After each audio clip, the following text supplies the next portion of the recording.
भगवती सूत्र में कहा गया है, जीवे णम भन्ते गब्भम वक्कम माणे किं स इंद्रिये वक्कमयि अनिंद्रिये वक्कमयि गोयमा सिय स इंद्रिये वक्कमयि सिय अनिंद्रिये वक्कमयि। एक प्रश्न किया गया है कि जीव गर्भ में जाता है एक जन्म से दूसरे जन्म में, तब वह स इंद्रिय जाता है अथवा अनिंद्रिय जाता है। जैन दर्शन में पुनर्जन्म को बहुत ही मजबूती से स्वीकार किया गया है और पुनर्जन्म का सिद्धांत है तो फिर अनेक बातें भी आत्मा कर्म आदि की भी स्वीकृत या संभावित बन जाती हैं। तो इस पुनर्जन्म के सिद्धांत के संदर्भ में हम देखें कि जब गर्भ में कोई जीव आता है तो शरीर का निर्माण होता है। अब यह प्रश्न है कि शरीर का निर्माण जो होता है वह कर्म के निमित्त से होता है अथवा भूत मात्र के संयोग से हो जाता है।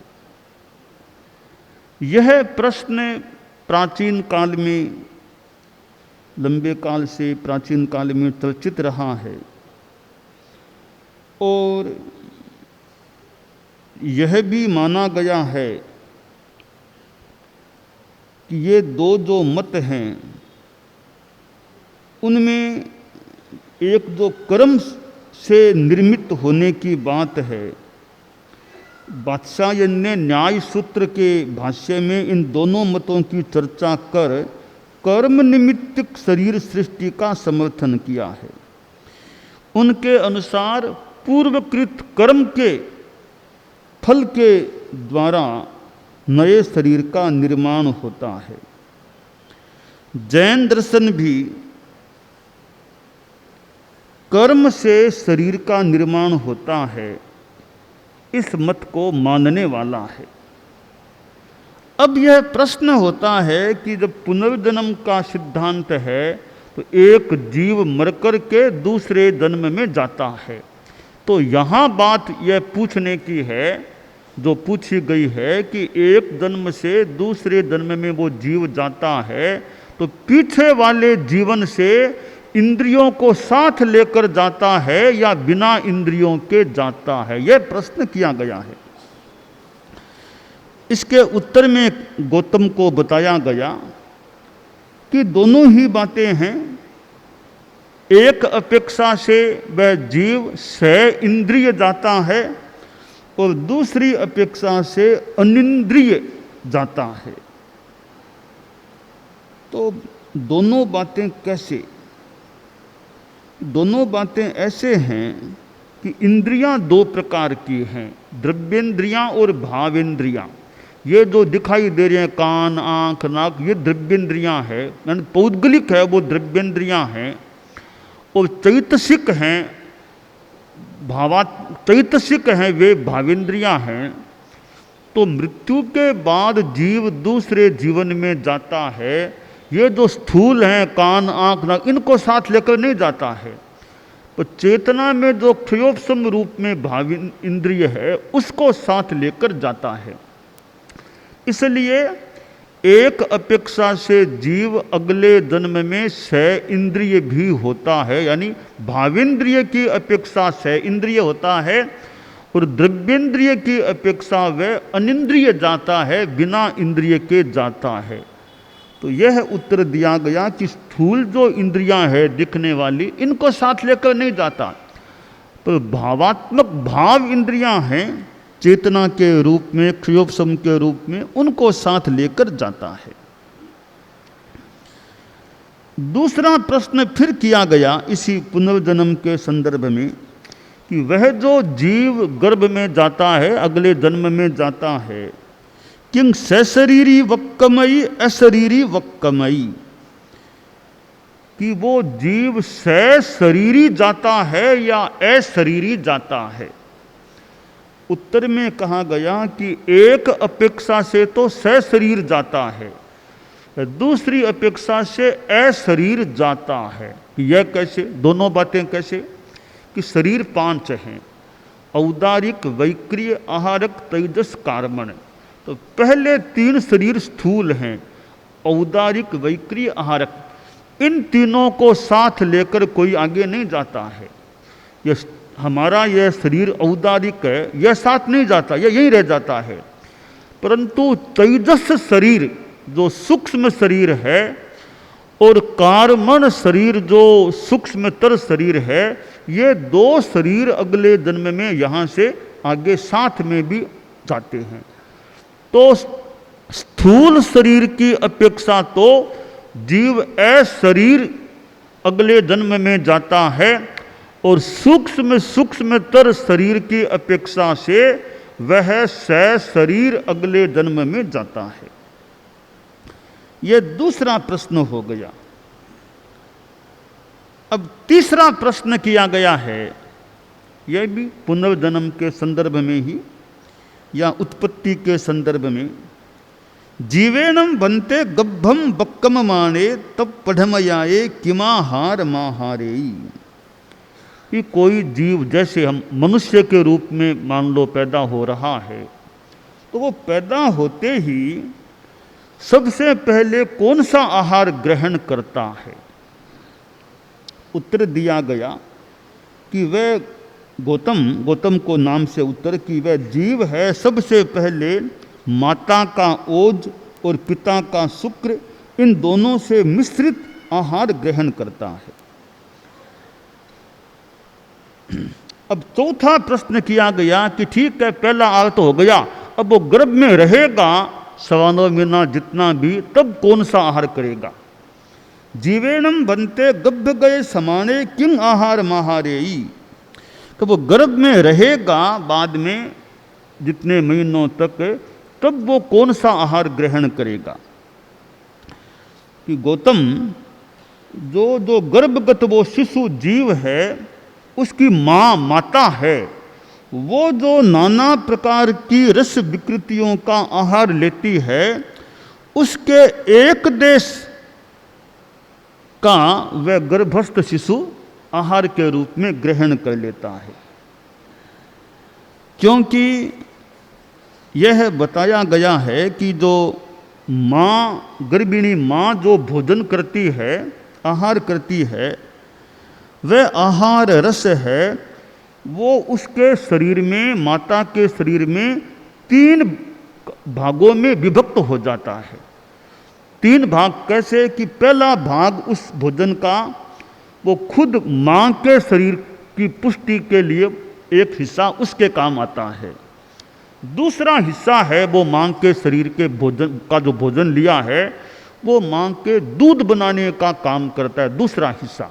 भोजन का तीसरा हिस्सा है वो जो गर्भस्थ बच्चा है उसकी पुष्टि के लिए तीसरा हिस्सा उसके काम आता है। यो माँ के द्वारा लिए जाने वाले भोजन के 3 विभाग होते हैं, उनमें एक भाग, तीसरा भाग, एक भाग वो बच्चे के लिए, वो बच्चा उसको ग्रहण करता है। इसलिए एक हिस्सा माँ के ही भोजन का, रस का, वो बच्चा शिशु ग्रहण कर लेता है। तो इंद्रिय के बारे में प्रश्न, दूसरा शरीर के बारे में किया गया है, और तीसरा प्रथम आहार के बारे में प्रश्न किया गया, और चौथा गर्भ काल में आहार के बारे में किया गया। 5वां प्रश्न किया गया है कि जीवस्यणम बनते गब्ब गयस्य समानस्य अथि उच्चारे इवा पाशवने इवा खेले इवा सिंघाने इवा बनते इवा पित्ते इवा, कि जो गर्भस्थ बच्चा है, वो बेबी शिशु है, उसके मल मूत्र होते हैं या नहीं, उसके श्लेष में नाक का और का ये सिंघान, नाक का मल है, कफ आदि, या वमन है, पित्त है, ये चीज़ें उस बेबी के गर्भस्थ शिशु के होते हैं या नहीं, यह प्रश्न किया गया है। तो उत्तर दिया गया नो युनट्ठे समट्ठे, कि ऐसा नहीं होता, उस बच्चे के मल मूत्र ऐसा कुछ नहीं होता है, क्योंकि वो जो बच्चा आहार लेता है वह उस आहार को अपने इंद्रियों के रूप में अस्थि, मज्जा, केश, श्मश्रु, रोम, नख के रूप में तय कर लेता है। उसके भोजन का कुछ भी मल मूत्र, पित्त, नाक का मेल आदि कुछ भी नहीं होता है। यह उत्तर दिया गया। अगला प्रश्न किया गया छठा आश्रय, कि वो जो गर्भस्थ बेबी है, बच्चा है, वो मुख से आहार करता है या नहीं, वो मुंह से भोजन लेता है या नहीं, वो मुंह से कवल लेने में सक्षम है या नहीं। तो उत्तर दिया गया कि वो सक्षम नहीं होता है। गर्भस्थ बच्चा मुंह से आहार करने में सक्षम नहीं होता है। यह क्या बात है? फिर कैसे बच्चा भोजन कैसे लेता है? तो बताया गया कि वो बच्चा बेबी है, वो समग्र शरीर से आहार, मुंह से नहीं, पूरे शरीर से आहार ग्रहण करता है, समग्र शरीर से परिणत कर लेता है, एक मुंह से वो नहीं लेता है। किस प्रकार आहार लेता है कि माँ और बच्चा दोनों जुड़े हुए हैं, तो दो नाड़ियाँ होती हैं, मातृजीव रस हरणी और पुत्र जीव रस हरणी, ये दो नाड़ियाँ होती है। मातृजीव रस हरणी है, वो माता से प्रतिबद्ध होती है, पुत्र जीव वाली पुत्र से वो एक स्पृष्ट होती है। तो गर्भस्थ के नाभि में नाड़ी लगी रहती है, उस नाड़ी में अपरा लगी रहती है जरायु, उससे वो गर्भगत वो बच्चा है, उससे उसको आहार की सप्लाई होती रहती है और परिणत होता रहता है। तो यह मुंह से लेकर के वो नाड़ी के माध्यम से वो बच्चा शिशु, गर्भस्थ शिशु आहार ग्रहण करता रहता है। तो ये जो कई जिज्ञासाएं इस भगवती सूत्र में की गई है और गौतम को उनका उत्तर भी दिया गया है, ये वैसे पुनर्जन्म की बात से भी जुड़ी हुई बातें हैं, और एक कि किस प्रकार वो गर्भस्थ बच्चे की स्थिति होती है उसकी भी जानकारी इस भगवती सूत्र में भी दे दी गई है। और आयुर्वेद के ग्रंथों में भी कुछ बातें ऐसी मिलती हैं और भगवती में भी ये बताई गई हैं। तो यह एक पुनर्जन्म का जो सिद्धांत है और बच्चे के विकास का, गर्भस्थ बच्चे के विकास का सिद्धांत है, यह जो भगवती सूत्र में बताया गया है, ये एक शरीर की बात बता दी गई। एक महत्वपूर्ण बात होती है कि गर्भस्थ बच्चा है, उसके शरीर का निर्माण तो मान ले माँ के भीतर से प्रक्रिया से, नाड़ी से उसको पोषण मिलता रहता है, पर उसमें अच्छे संस्कारों का निर्माण भी कैसे हो सके, बच्चा कैसे ठीक रह सके।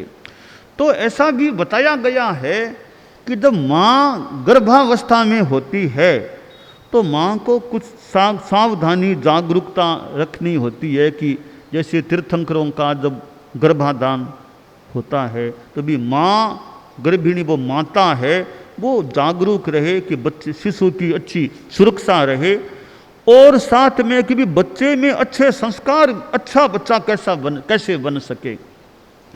तो कि बच्चा जन्म लेने के बाद 3 साल का हो गया, 2.5 साल का, फिर उसको पढ़ाई कराई जाए कि वो तो है ही बाद की बात है। गर्भकाल में अपनी ओर से माँ उसको शिक्षण देने का भावात्मक रूप में प्रयास करे कि माँ मंगल भावनाएं करें, शुद्धोषि बुद्धोषि निरंजनोष, यानी कि भी भावना करे कि मेरा बच्चा बहुत अच्छे संस्कारों वाला रहे, विनय संस्कार वाला रहे, बड़ा ज्ञानवान बने, अच्छा आचार वाला बने। यो माँ थोड़ी अनुप्रेक्षा भावना करती रहे कि मैं बच्चे की शारीरिक दृष्टि से भी सुरक्षा करती रहूं, बच्चे की सुरक्षा होती रहे, और साथ में अच्छे संस्कारों का निर्माण भी मेरे बच्चे में हो। तो उस समय वो माँ जितना अनुप्रेक्षाक भावना ऐसा करती है, धार्मिक चर्या रखती है, धार्मिक भाव रखती है, तो हो सकता है कहीं उसका प्रभाव बच्चे पर भी कहीं पड़ जाए और बच्चे में अच्छे संस्कार भी आ जाएं तो आ जाएं। कम से कम माँ को तो लाभ मिलेगा ना। बच्चे में बाई चांस वो संस्कार आए कि नहीं आए, तो माँ अच्छे संस्कारों की भावना करेगी, अच्छे भाव माँ के मन में आएंगे तो माँ को लाभ तो मिल ही गया। आशा करें बच्चे को भी मिल जाए तो मिल जाए। तो माँ जन्म के बाद भी अच्छे संस्कार देने का प्रयास करे, जन्म न हुआ है तब तक भी अच्छे संस्कार दें, क्योंकि गर्भस्थ बच्चा है वो भी कई बातों को ग्रहण कर सकता है कि आसपास का माहौल कैसा है। और कहीं कहीं तो ऐसा कि वो गर्भस्थ बच्चा बात भी सुन लेता है, क्या बात हो रही है, कि वो जैसे कि माता पिता बात कर रहे हैं तो बच्चा गर्भ से ही वो सुनता है कि क्या बात हो रही है, ग्रहण कर लेता है कि कैसे क्या करना, वो गर्भ में सीख लेता है कि यह काम ऐसे करना। ऐसे भी कोई कोई बात आती है। तो यह मानव जीवन है, फिर बच्चे का निर्माण है तो अच्छे संस्कारों का निर्माण है। तो यह माता का एक जितना संभव हो सके वो यह दायित्व निभाए कि मैं जन्म के बाद में भी संस्कार देने का प्रयास करूं, गर्भकाल में भी मेरे बच्चे को अच्छे संस्कार मिल सकें। और क्योंकि वे माताएं भी बड़ी एक प्रकार से स्थूल भाषा में धन्य हैं जो अच्छे बच्चों को जन्म देती है, जिनके बच्चे बहुत उच्च स्तर के बनते हैं, दुनिया में बहुत अच्छा खुद की आत्मा का कल्याण करने वाले, दूसरों को तारने वाले होते हैं। तो ये गर्भकाल के साथ जो स्वप्नों की बात है, स्वप्न भी आ जा, तीर्थंकरों की माताओं को जैसे और भी चक्रवर्ती स्वप्न आते हैं, तो वे अच्छे अच्छे स्वप्न आने का मतलब क्या कि वो बहुत कोई महान आत्मा उनके उदर में गर्भस्थ हो रही हैं। आचार्य भिक्षु की माँ ने जैसे सिंह का स्वप्न देखा तो बहुत एक महत्वपूर्ण स्वप्न है।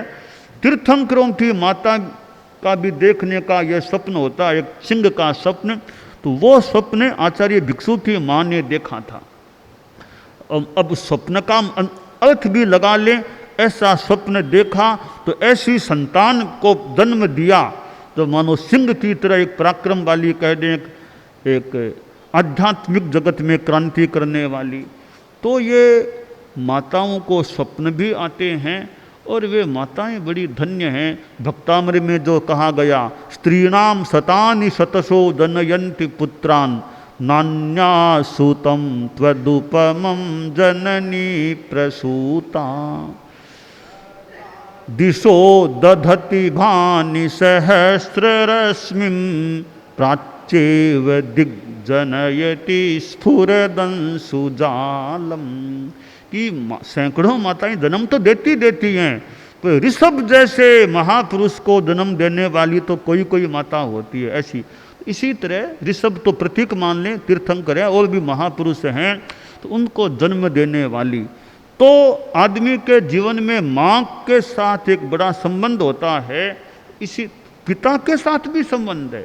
जैसे माँ का तो खैर है ही है, तो पिता का भी कितना बड़ा दायित्व संतान के प्रति होता है। इसलिए संसार में माता पिता को बड़ा महत्वपूर्ण स्थान प्राप्त होता है, सम्माननीय स्थान प्राप्त होता है कि भी माता पिता की अवज्ञा यों आसातना नहीं करनी चाहिए। वे संसार में तो प्रणम्य होते हैं कि माता पिता को प्रणाम करो, माता पिता को, और माता पिता को का उपकार है, उस उपकार से उऋण होने का भी प्रयास करो। कि उऋण कैसे हो? उऋण होने में एक तो मान लो भी सांसारिक काम है, माता पिता की सेवा करना। श्रवण कुमार ने माता पिता की सेवा की, सेवा करना भी एक लौकिक सांसारिक बात। उससे बड़ी बात हो सकती है कि माता पिता को आध्यात्मिक सहयोग दे देना, कि माता पिता की आत्मा का उद्धार हो, इसमें सहयोगी बन जाना।